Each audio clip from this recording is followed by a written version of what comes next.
Hey, gorgeous self-lovers. It's Katie here, the founder of the School of Self-Love. And I'm so glad to be with you today. And on this kind of almost sunny spring day, the sun was out a second ago. It's clouded over again now here in Sussex. So I'm going to give you guys a little bit of a chance to join. I'm aware that I'm actually hosting today's live lesson in my Facebook page, the School of Self-Love page. And usually I host this class over in my private Facebook group, which is called the Self-Love Hub. And there's a whole bunch of you that join live religiously every week over in the Self-Love Hub. And I really hope that you guys are going to find me over here instead today, because I know you look forward to these lessons as much as I do. I can't see any of you joining yet. So maybe I'll just give you a little bit of time. Let me have a... You guys will start joining in a minute. I'd love to see you, and I'm sorry we're actually broadcasting from a different place today. Unfortunately, the technology I use, which is called Be Live, at the moment has some issue going on with Facebook, and we can't broadcast into groups at the moment. And I think they're trying to fix that. Something to do with, I don't know, something legal and technical. Okay, good. I can see a few of you starting to join now. That's great. I'm glad you found me over here. Let me know who you are and let me know where in the world you are calling from. If I know you already, if you're one of my regulars, then I'll know where you are. But let me know that you're here so that I can, it's nice for me to know who I'm talking to, isn't it? So today, well, as you know, every week, we're working through the book, and we've got today's lesson is like, we're kind of halfway through now, people. We're up to page 125. We're on the subject of self-love. And it was really lovely for me actually to do a little bit of preparation for today's call, because I can't see anybody joining. I'm a little bit put off by that. It's only, I know that there's a bunch of you that join, and I know that, oh, there we go. You're finding me now. I can see a few of you joining now. I'm sorry we're not in our usual place. Let me know who you are. There you are. You're joining. Okay, great. Hopefully this is it. You found me, all my regulars. Let me know who you are. Let me know who's joined so I know who I'm talking to, and I can carry on and we'll get cracking with today's lesson. As I was just beginning to say, so we're working through the book. We're halfway through, and we're up to the chapter called Self-Love. And I had a read of the chapter this morning. Helen's arrived and Jean's arrived. There's a couple of my regulars. Good on you, ladies. Thank you for finding me over here. I know we're not broadcasting from the same place as usual. A little bit of a change with my technology. We can't, for some reason at the moment, Be Live and Facebook aren't able to make broadcasting into groups possible. So we're all having to kind of figure out other ways of doing it. That's okay. So today, darlings, and today we're talking all about self-love. I mean, we're always talking about self-love, aren't we? But this chapter is very specifically dedicated to how you can really love yourself every single day. Soma has joined. Hello, Katie. I can't stay long. Let's have a call soon, but I love your videos. Yay, good. Great to have you, Soma. Good to have you here. Stay as long as you can. And I will be putting the replay of this. Well, there'll be a replay of this staying here in the School of Self-Love page, and I'll put a replay over in the Self-Love Hub as well. Okay, so you won't miss it. So anyway, I read the chapter on self-love this morning. And first of all, it's quite an interesting experience to write a book and then to read your own words. And I've not read this chapter for a long time. I know it.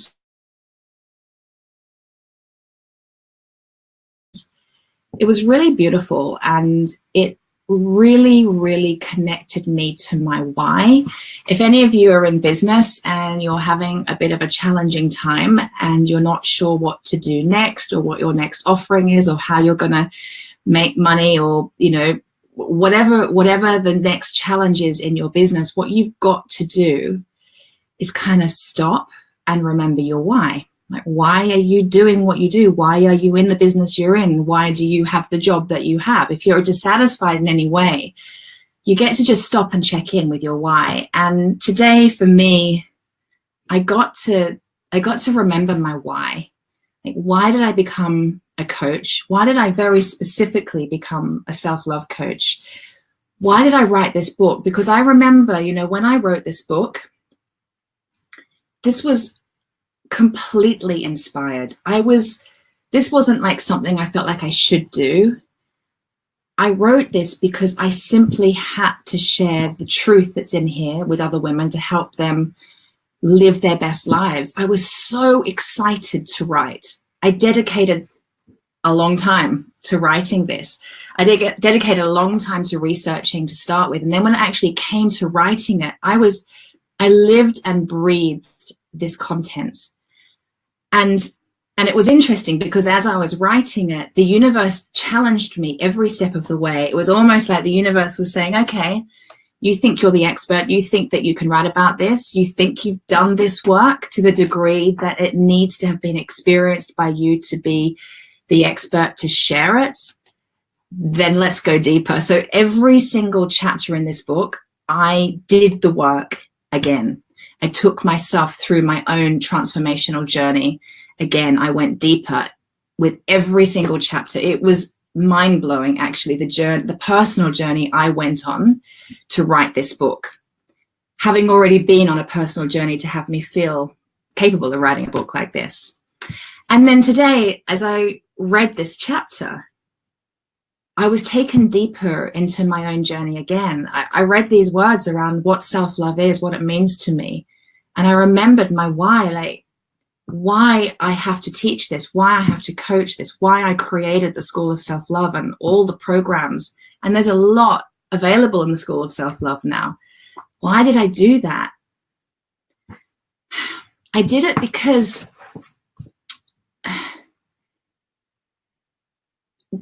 I know that I'm a spiritual being first and foremost. And we've talked a lot about this on the classes leading up to today.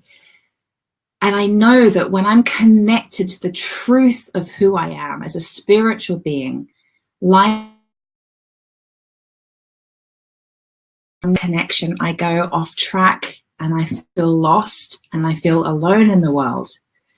I know that if I look outside of myself for love or connection or approval or significance or some kind of validation that I'm worthy, if I look outside of myself, if I look to anything other than what is within me, the truth within me, I struggle. It hurts. Like that's looking to my ego. And it's not looking to pure love, to the truth of who I am. And if this is resonating with you ladies that are watching, let me know. So here's the thing. I'm not going to go into heaps of detail on this right now because I'm still processing it myself. But I'm having an incredibly challenging time right now. A really challenging time. I have made some financial decisions recently that I thought were a sure thing. I thought that I was on track. I thought I was well advised. I thought that I had done my research. You know, I think an empowered woman explores everything and she feels into it. Like she uses her head. So I did the exploration, I did the research. She uses her heart, she's tuned into her spirit, and she trusts the guidance that comes from there. I really felt like I was on track with some decisions I made around my finances. And at the moment, what's being presented to me is that I made the wrong decision. Although I don't really believe any decisions are wrong. I think it's an opportunity for me to grow. It's an opportunity for me to practice even more self-forgiveness. It's an opportunity for me to know myself more. And that's definitely happening. But almost before we can get to realizing the opportunity for growth when we make a mistake, when we're in it, it's utterly, horribly uncomfortable. And the last few days, I've been feeling really, really, really challenged and really uncomfortable. And I have had to come right back to basics and practice self-love. It has been interesting to notice how I've started to look in the last few days, because it's been so challenging, how my instant response. So much saying the connection is a bit blurry, just to let you know. Thanks so much. Yeah, do you know, I can see that it's blurry as well, and I don't know why. and I shouldn't get that with this technology. But it is what it is. I guess I have to work with it. I can see my picture there now that I'm looking at it. It's really blurry, isn't it? I wonder why. Let me just wipe the camera to see if that makes a difference. Shouldn't do, really. Yeah, it's not working. I have to deal with me looking blurry. With school holidays here, and I've got 3 children at home right now, and they're probably all on Wi-Fi because I've said up a little bit. But I can see I'm freezing a little bit too. Anyway, I'll keep going and we'll cross our fingers. So what was I saying? Yeah, so the last few days have been really challenging, and it's been interesting to notice how my habit, like my conditioning, has me look outside of myself to feel better. You know, so even to speak with my partner or my friends about what's going on, to have reassurance. Oh, thanks, Somi, you can still hear me. Good stuff. You know, to look for something to give me an instant quick fix, like maybe it's a glass of wine to numb me out a little bit so I don't feel the stress so much, or maybe it's a coffee to, again, numb me out in some way, to give me a feel-good buzz. And I've noticed I've been doing that the last few days, and it doesn't help. Whenever we look outside of ourselves to feel better, we're looking to something false, because our solutions, our opportunity to feel better, our chance to feel calm and at peace and connected, where our solutions lie, it's all within us. We have to connect within ourselves. That deep, intimate connection with ourselves is how we're going to feel good. It's how we're going to feel happy. It's how we're going to resolve and find our solutions. And so the last few days, interestingly, and you couldn't make it up, like every week that I'm teaching a chapter of this book, the universe is taking me another level deeper into the teachings, into the practices. So like you guys who've been following the teachings every week are doing this work. You are in it. I really hope you're doing the work. I really hope you're in it. And so am I.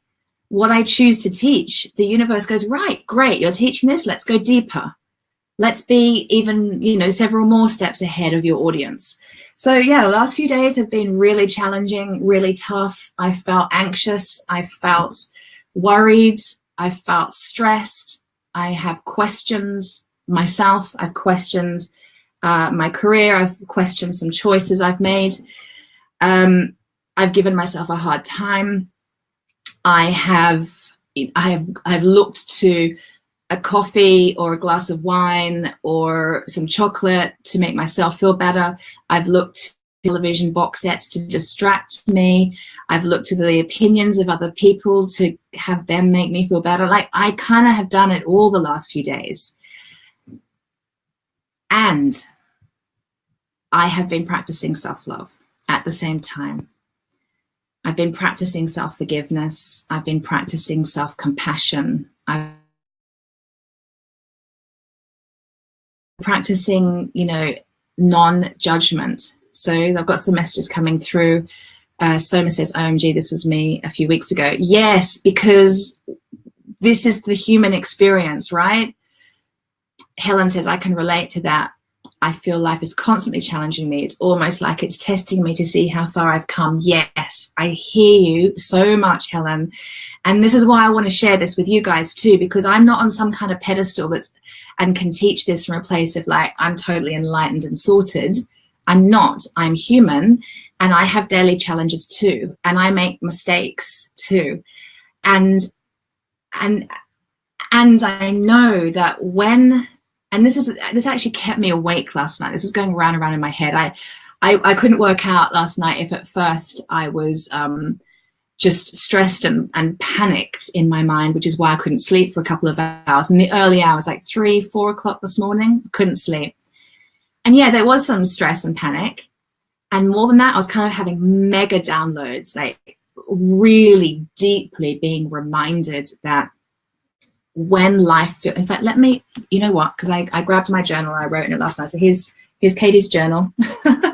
So I'm being really honest with you guys here. I did a lot of journaling this morning when I woke up, because self-love is self-responsibility. And When we got shit going on, we have to do the work to explore within ourselves, to understand what's going on and to support ourselves in feeling better. This is a way of not going outside of yourself to heal and to feel better. This is a way of going within to feel better. Anyway, I woke up this morning and I wrote down my thoughts through the night. And the first sentence I wrote, a period of massive uncertainty is a chance for deeper self-love. The only option is to go within rather than our habit of focusing outside for reassurance. Our only true and real comfort is within us. That's what I wrote in my journal this morning. This is what I needed to be reminded of. I'm having a period of massive uncertainty right now. And so I am being called to go within and to love myself even more with even more self-compassion, acceptance, understanding, no judgment.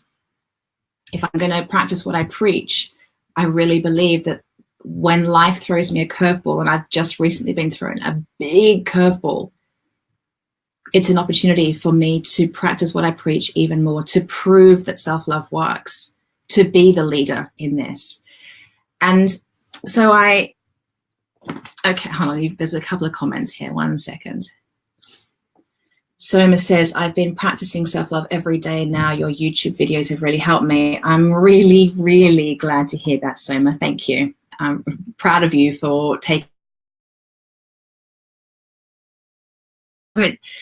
This stuff only works when you practice it. We are building a muscle. Like I was saying, yes, I'm the expert that can teach this, but I got to be like in the self-love gym, building my self-love muscles every day, because I'm human like you, and just like you, just like all humans, we are very, very deeply conditioned to look outside of ourselves for happiness and love and approval and acceptance. And you know what? You'll get some. It'll feel good for a bit. The glass of wine will feel better, have you feel better for a bit. The conversation with a friend will have you feel better for a bit. Whatever it is outside of you that you search for will help for a bit. Different things give different depths of reassurance. But at the end of the day, at 3 o'clock in the morning, you've just got you. Do you get that? Like, you've just got you. And I'm not saying that, I think that's a beautiful thing. You have you. And you always have you. Anything external to you is not guaranteed.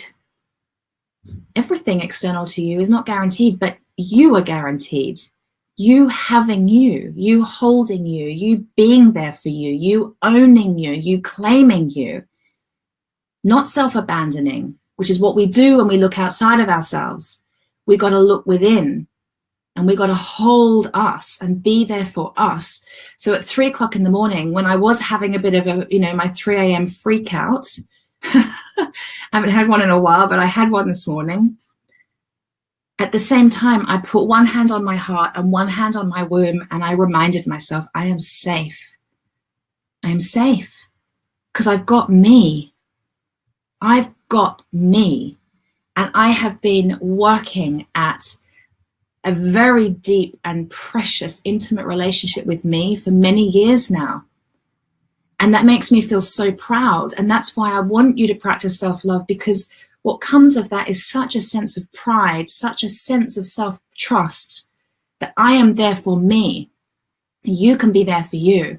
No one can take that away from you, and it will never go away.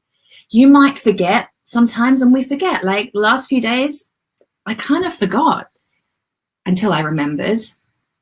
And this is it. In fact, I had a beautiful call with a client last week about course correcting. She'd felt like she'd sort of kind of fallen off the self-love wagon, and she'd forgotten her practices, and she wasn't doing meditation really works for her, and so does journaling, and she hadn't been doing it, and she'd forgotten some of her mindset pieces and so on. And we had this call, and I really invited her to remember, you've got to, remember to love yourself through this. We do forget. We forget the importance of this deep relationship with ourselves. We forget And so we've got to course correct, you know, in the same, ironically, her partner is a pilot, so it's like a perfect analogy. In the same way that, you know, when a plane is on a course, you know, imagine a plane flying from London to Sydney. That's one of my favorite flights because I like going home to Sydney. You know, the pilot has to course correct, because if the plane goes off course even 1 degree, it's going to end up in a completely different part of the world. So just that 1 degree, it has to course correct constantly, course correct, course correct. We have to do that too, and we can course correct with so much self-compassion and understanding when we choose to love ourselves. When we start our day every day with the intention of loving me, of putting me first, of taking care of me, of being there for me. It's choosing self-love. I mean, this chapter goes into heaps and heaps and heaps of detail around how you can love all parts of you. You know, I speak about you being 4 parts of your mind, your body, your emotional self, otherwise known as your inner child, and your spirit. And it goes into a lot of detail about the importance of loving all parts of you, and specifically how you can do that. So if you've got the book, read the chapter, it's all in there. And actually, Soma, if you watch my YouTube channel, you'll see that there's a recording of my TEDx talk that I did for Google London a couple of years ago now, and it's all about self-love and how to love all parts of you very specifically. It's a good talk. It's like 18 minutes long. I recommend that you go get that on my YouTube channel, which is Daring and Mighty TV. So we go into a lot of detail about that in the book here, and I can cover a little bit today. I'm just keeping an eye on the time. I've gone off track now. What was I saying? Oh, I do this, don't I? Anywho, really it's the importance of going within, isn't it? I've got distracted, sorry. Well, it'll all work out. Helen has left a message saying, why does everything feel worse in the early hours? Yeah, it does, doesn't it? It's dark, you're tired. You can't fix or change anything at that time, can you? You really can't. So it feels even tougher. There's something, you know, it's the tiredness and the dark and the inability to do anything at that time of day that I think makes it even worse. Equally, at that time of the morning, I've had my most beautiful downloads. I've had deep connection with my angels. I've received amazing divine guidance and inspiration. So it can be a really beautiful creative time, like a really powerfully creative time. And when there's full time, equally this morning, it was tough for me. And I had some big downloads at the same time. So it was almost like I needed the shake up of the discomfort and the uncertainty that I'm in right now. It's really shaking me up, and it's having me question a lot, and it's having me go back to my why, like who I am and what I'm about and what I speak about and what my business is about, is really having me go back to basics. And I think we all need that shake up sometimes, and I'm having the shake up. It's horrible. I kind of wish it wasn't happening, but there's a small part of me that's kind of excited because it means that there's exciting change ahead. Okay, Soma says, I haven't seen that yet. Been binge watching them when I can, though. Awesome. Okay, so you'll have to find the TEDx, the Google TEDx talk. It's called Self-Love Equals Happiness. So that was the title that Google gave me to speak about, self-love equals happiness. And I go very deeply into, well, as much as you can in 18 minutes, into loving all parts of you. And Soma says, anyways, I do have to go now, but we'll continue to watch your videos. Great stuff, Soma. Good to have you. Thank you for joining. What really took me this morning when I went to this chapter is the little poem that I started it with. I remember I used to go to a particular location every day after the school run. There was a farm near to the school where I used to drop my son. And on the farm, they had this beautiful little, it's a gorgeous little outbuilding. It was tiny and it was circular. I don't know what it used to be, some kind of mill perhaps. It's tiny, tiny. And they just put some rugs and cushions and candles in there. And they created it as a space that anybody at any time could just go and sit and meditate. It was stunning, and it was just down the road from my son's school. So I used to go there every day and just sit in silence and meditate for 20 minutes. And on this particular day, I did a meditation, and then it had me inspired to draw a picture and write these words. And let me read these words to you, because this is what this is what self-love feels to me. I close my eyes to connect to source, to my true self. I travel home, weightless, tingling, expanded. I am pure love, pure spirit, just perfect. And that's how I feel when I meditate, when I just sit in silence and allow myself to connect into me. It's such a self-loving act to give yourself that time and space to just be with you, be in the presence of you, in the wonder of you, in the curiosity of you, without judgment. Just be with you. And I feel like this. I feel weightless. I feel my body tingle. I feel that I am a spiritual being, and me connected to me means I am connected to source, because source energy and I aren't separated. And when we can have that relationship with ourselves every day, which is a challenge being human, but if we set that intention and that goal to be that connected to ourselves every day, it makes everything so much easier. After the tough night I had last night, to read this chapter when I woke up, and to read those words and to just remember again and go even deeper into my own intimate, compassionate relationship with me, it felt so good. It felt so good to be reminded. I noticed just how much the universe is, I'm course correcting, and the universe is helping me. I'm helping me too. I'll claim that, because I'm proud of that. And I want you to be proud of your relationship with yourself, that I'm proud that I was able to course correct and bring myself back home to me. And as a result, I did some beautiful journaling. I had beautiful downloads and inspirational ideas for some work I'm doing. And we'll see where it takes me. But if you're having a challenging time right now, I urge you to not judge yourself. I urge you to have compassion for who you are and where you're at right now. And here's the thing, over the weeks, I don't know what week we're at now with the teachings. I think we must be on something like week 13 maybe. But over the weeks, you have been going through a process of helping you to understand who you are and why you think and feel the way you do. So whatever your challenge is now, you have so much information about who you are and what makes you tick, and what the sabotaging patterns are, and what the truth of you, what that is. You have this information, you can use it. So when you're looking, if you allow yourself to have an outside looking in perspective, and you watch yourself being in the challenge that life is presenting you with, you get to do it with, well, first of all, curiosity, because you can, I'm checking it out. Why am I feeling like that? Why am I responding or reacting like that? And then compassion. Oh, yeah, I understand. It's because that happened to me once. That person said that to me once, and I had it mean this. I learned that belief from that person.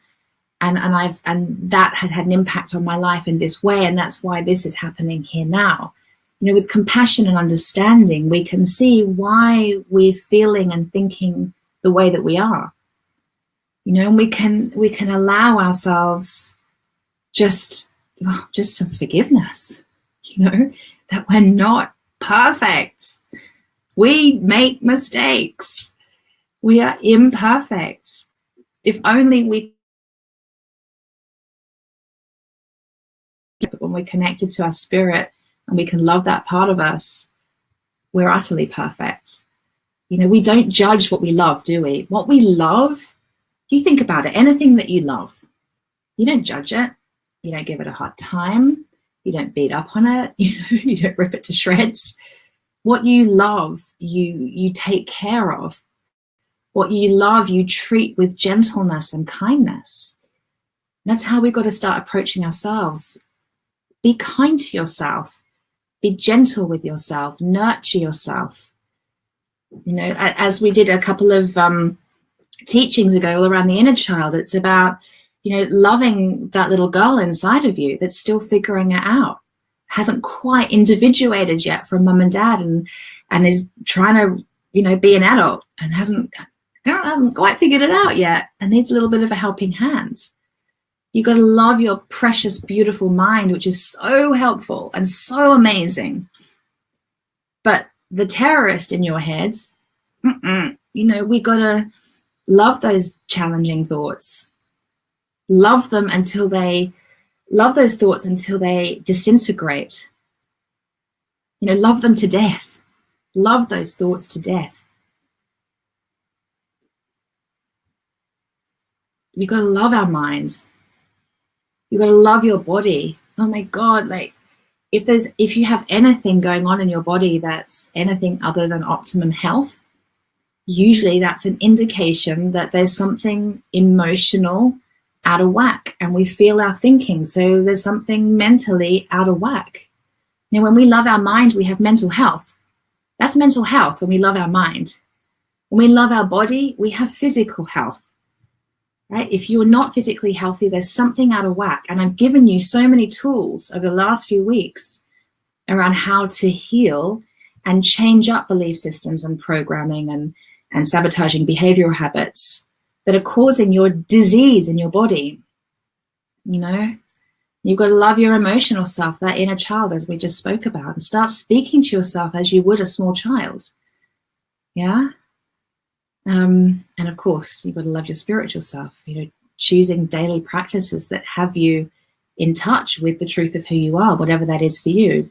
For me, it's journaling, it's meditation, whatever that is for you that has you feel really deeply connected to you. It could be painting, could be reading something really inspirational, you know, whatever it is for you. And actually, the homework at the end of this chapter, let me just go to there, is hold on, let me find it. I think I ask you to find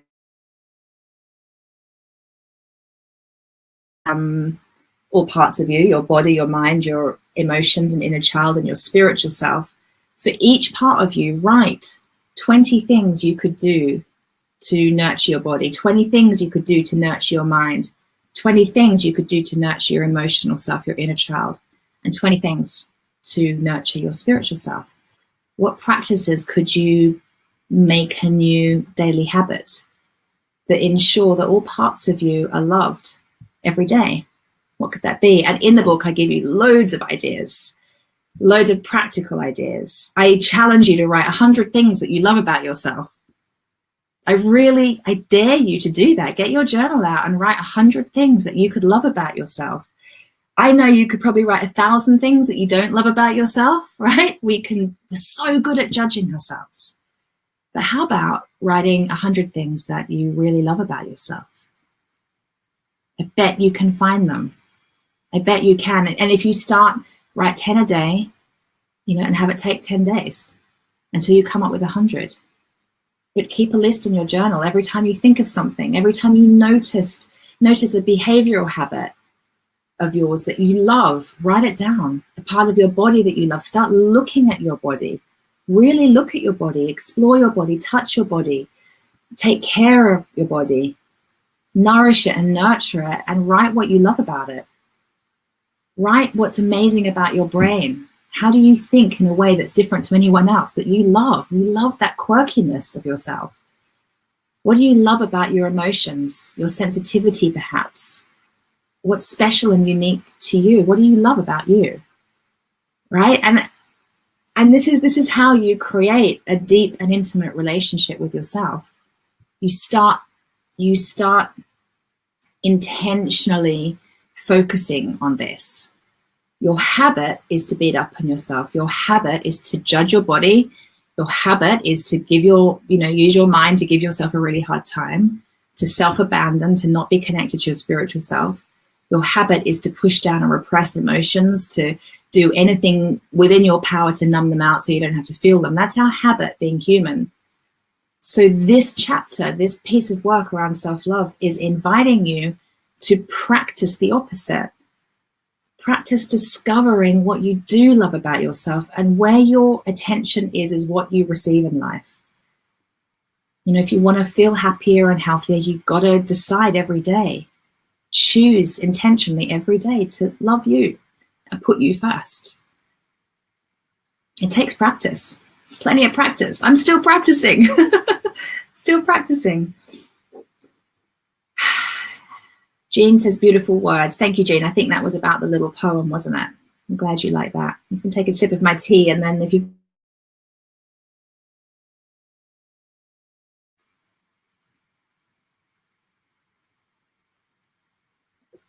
Any questions, ladies? Anything burning on your mind that you'd like my support with? I'm so happy to help in any way I can. Actually, look, my yogi tea today says, people who love are happy, right? And we women and men, we women are so good at loving others. We've got such beautiful hearts, and we so want to love others. And we're just not conditioned or in the habit or practice of loving ourselves first. And somehow society along the way has somehow had us believe that self-love is it's egocentric and selfish.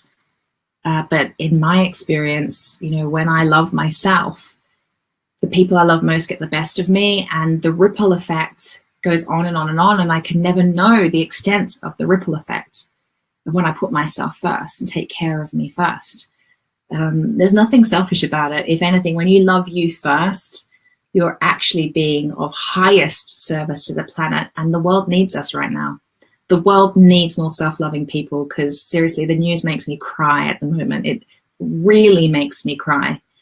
And it's because there's too much ego and not enough love. And it's ironic that if we loved ourselves, like there's so much ego and egocentricity and selfishness in the world. And the irony is we think that self-love is that. It's just not. Jean says, do you think voluntary work is avoidance or helpful to us as individuals? Oh gosh, you got to know your intention behind it. I think voluntary work is gorgeous, and you've got to know you've just got to know your motivation behind that. And I think being of service is such a gorgeous way to raise your energetic vibration.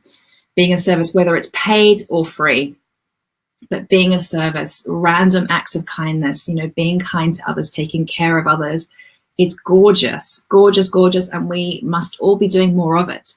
We can only be of higher service when we have an overflow to give. Do you remember one of the earlier teachings was about the 6 human needs? We got to fill up our own human needs buckets, and then when we are full, the overflow is so rich and beautiful and nourishing. We can share that with others from a place of you know, of enoughness, rather than the sort of shriveled up, martyred place that we tend to be when we haven't learned how to put ourselves first. So yeah, totally help other people, do voluntary work. Of course, it's gorgeous, as long as it's coming from a place of you're filled up and you've got so much, you know, loving goodness to give and share.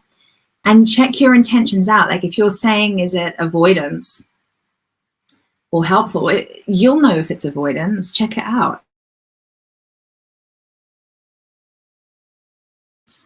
By doing this work instead of whatever else needs doing. Are you loving yourself enough to take care and pay attention to whatever it is in your life, in your world, that needs attention? Are you doing that first before going and helping others? If that makes sense. Because I can understand how helping others and doing voluntary work can be an avoidance tactic. But only you know that. You have to check that out. It could be, yeah, but you have to check that out. And there's nothing wrong with being of service, of course. I'm a big fan, big fan. Okay, so I think there's no more questions. And I think that although I thought that this call would be me literally going through the chapter, kind of not line by line, I never do that. So I'm just looking at it, just taking a look now.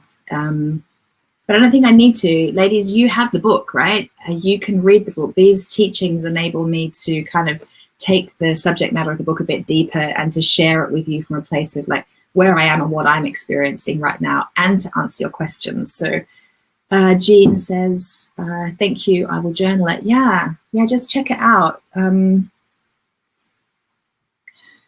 Yeah, just write that question in your journal. What am I avoiding? Just write that. What am I avoiding? And see what comes up. You'll know. You know. And if you need to, it's a really beautiful practice to put your hand on your heart, to find your heart chakra.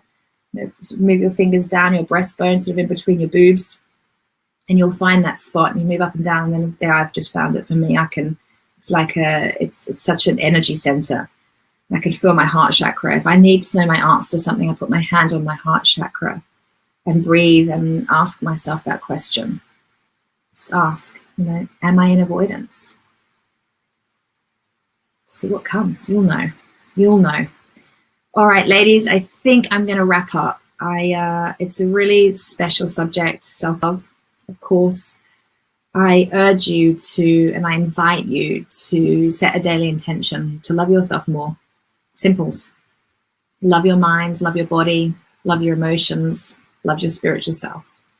I invite you every day to go within rather than look outside of yourselves for approval and worthiness, evidence that you're okay, because you are. You're beautiful and you're a perfect spiritual being. You're an absolutely imperfect human being. And it's time to love yourself enough to just be compassionate and accepting and understanding of that truth. We all are. Helen says, love today. Thank you. You're so welcome. And I love being with you guys. Thanks for finding me over in a different space. I will save this over to the Self-Love Hub now. And I'll pop on YouTube as well. And yeah, I love you. I love you loads. Go love yourselves too. Okay? Love you. Bye.